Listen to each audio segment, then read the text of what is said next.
નમસ્કાર મિત્રો, સ્વાગત છે તમારું એચએનજીયુ સ્ટડી પોઈન્ટ યુટ્યુબ ચેનલના એક નવા વિડીયોમાં.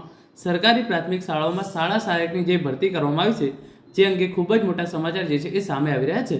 તમને સૌની ખબર છે એ પ્રમાણે સરકારી પ્રાથમિક શાળાઓમાં શાળા સહાયકની નવી ભરતી જાહેર કરવામાં આવી છે, જે અંતર્ગત આની અંદર જે છે એ શૈક્ષણિક લાયકાત સ્નાતક પ્લસ બીએડ જે છે એ રાખવામાં આવેલી છે અને આ 11 મહિનાની કરાર આધારિત જે છે એ નોકરી છે અને જેને આઉટસોર્સિંગથી ભરવામાં આવનાર છે અને આની અંદર તમને દર મહિને ₹21,000 જે છે એ પગાર મળવાપાત્ર છે. તો આ ભરતીની જે છે એ કાર્યવાહી શરૂ કરવા અંગે જે છે એ ખૂબ જ મોટા સમાચાર આવે છે, જેના વિશેની વાત આપણે આજના આ વિડીયોની અંદર કરવાના છે. તમે જોઈ શકો છો, શાળા સહાયક ભરતી 2025 શાળા સહાયક ભરતીની કાર્યવાહી શરૂ. પગાર જે છે એ તમને ₹21,000 આપવામાં આવશે અને આ ભરતીની અંદર ફોર્મ ભરવા માટે તમારે ટેટ કે ટાટ પરીક્ષા જે છે એ પાસ કરવાની જરૂર નથી. તો જે અંગે સૌથી મોટા સમાચાર છે તમે અહીંયા જોઈ શકો છો. રાજ્યની પ્રાથમિક સ્કૂલોમાં આઉટસોર્સિંગથી શાળા સહાયકની ભરતીની કાર્યવાહી શરૂ. પ્રાથમિક શિક્ષણ નિયામકે તમામ જિલ્લામાં એજન્સી દ્વારા નિમણૂકની સૂચના આપી.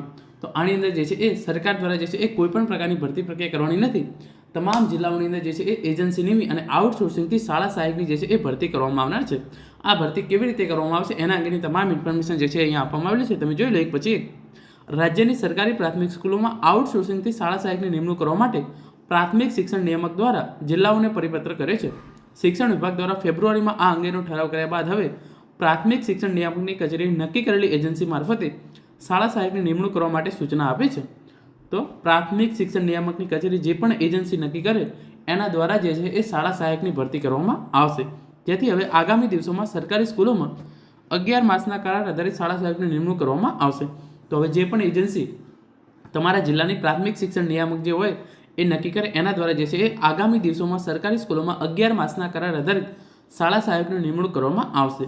શાળા સહાયકોએ સ્કૂલમાં વહીવટી કામગીરી, શૈક્ષણિક તેમજ સહ અભ્યાસિક પ્રવૃત્તિ અને તથા કચેરી દ્વારા આપતી કામગીરી કરવાની રહેશે. પ્રાપ્ત માહિતી અનુસાર ગુજરાત સરકાર દ્વારા રાજ્યની પ્રાથમિક શાળાઓમાં શૈક્ષણિક ગુણવત્તામાં વધારો કરવા માટે અનેક પ્રયાસો કરવામાં આવેલા છે, જે અંતર્ગત રાજ્યની સરકારી પ્રાથમિક પગાર કેન્દ્ર શાળાઓમાં અભ્યાસિક તથા સહ અભ્યાસિક પ્રવૃત્તિમાં મદદ મળે અને વહીવટી કામ સરળતાથી અને ઝડપથી થાય તે માટે કોમ્પ્યુટરની જાણકારી ધરાવતા શાળા સહાયક ઉપલબ્ધ કરવા માટે શિક્ષણ વિભાગે 21 ફેબ્રુઆરી 2025ના રોજ ઠરાવ બહાર પાડવામાં આવ્યો હતો.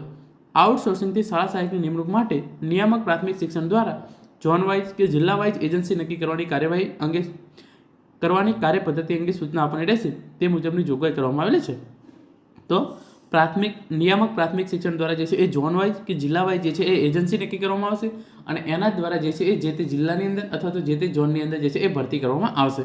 તો ફોર એક્ઝામ્પલ મહેસાણા જિલ્લો છે અને મહેસાણા જિલ્લાની અંદર તમારે જે છે એ નિયામક પ્રાથમિક શિક્ષણ દ્વારા જે છે એ એબીસી પ્રાઇવેટ લિમિટેડ આ જે છે એ એજન્સી છે એને જવાબદારી સોંપી કે તમારે જે છે એ 400 કે 500 જે પણ શાળા સહાયકો જે તે જિલ્લાની અંદર ફાળવવાના હોય એની જે છે એ ભરતીની પ્રક્રિયા કરવાની છે.